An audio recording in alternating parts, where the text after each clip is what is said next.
أنا من عيلة زملكاوية وأتواجد في النادي من صغري. ميرفت سيد أحمد أول امرأة تترشح على رئاسة الزمالك.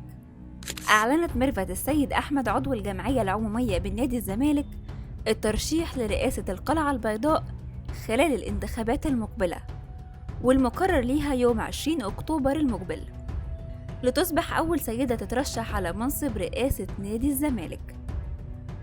وقدمت ميرفت السيد أحمد أوراقها للترشيح على منصب رئاسة نادي الزمالك من أجل خوض سباق الانتخابات الشهر المقبل. وبتمتلك ميرفت العديد من الخبرات الإدارية الرياضية اكتسبتها من خلال المناصب العديدة اللي شغلتها خلال مسيرتها المهنية، وكانت تشغل منصب وكيل وزارة الشباب والرياضة للشؤون الإدارية المركزية للبرلمان والتعليم المدني، ورئيس مجلس إدارة صندوق الرعاية الصحية والاجتماعية للشباب بالوزارة. وتحدثت ميرفت السيد أحمد المرشحة على منصب رئاسة نادي الزمالك خلال الفترة الحالية عن الخطة اللي ستنتجها خلال الفترة المقبلة، وده في حال نجاحها في انتخابات النادي.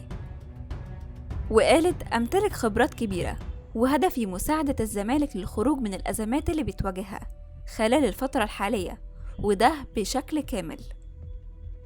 لدي خبرات في إدارة المؤسسات الرياضية، وأنا من عيلة زملكاوية وأتواجد في النادي من صغري.